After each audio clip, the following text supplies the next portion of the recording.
In Washington County, Kansas, north of the Little Blue River, lies just one of many farms.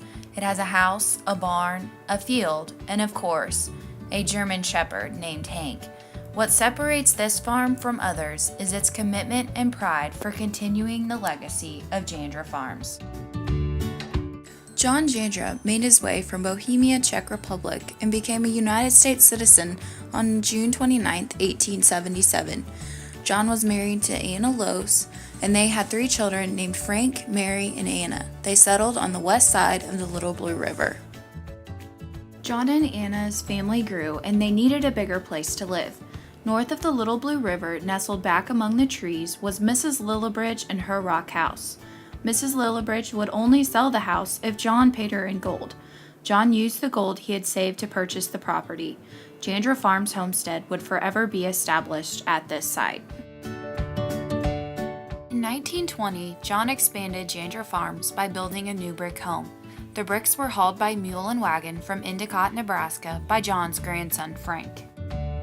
The house has 11 rooms, bathroom, and when it was built, electricity. John and Frank farmed side by side until John passed away of stomach cancer, leaving Frank with the farm.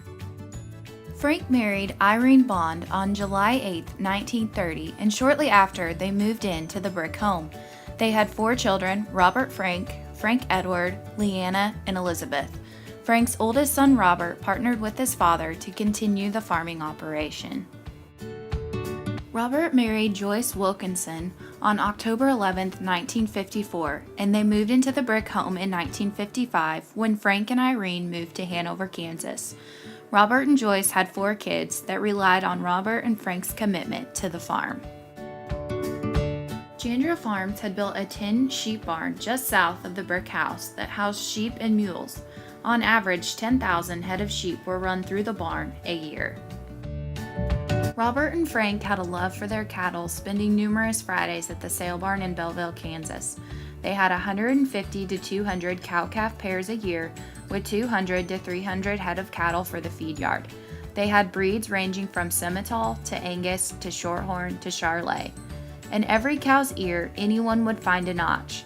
This ear notcher was made for Frank by his father. The ear notcher had a special place behind the driver's seat of the truck.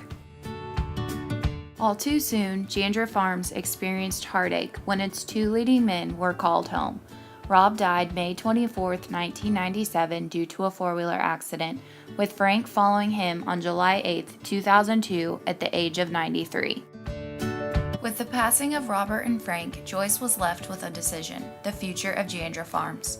Joyce decided to cease the cattle operation, but she kept the crop production alive. To this day, Jandera Farms has 301 acres of tilled ground used for beans, wheat, corn, hay, and CRP. Also, there are 1,283 acres total of pasture, timber, and farm ground. With Jandera Farms just north of the Little Blue River, Joyce has had an irrigation system for over 30 years and has one of the oldest set of water rights on the Little Blue River. Jandera Farms is more than just a home. It is a way of life that was provided for 7 generations.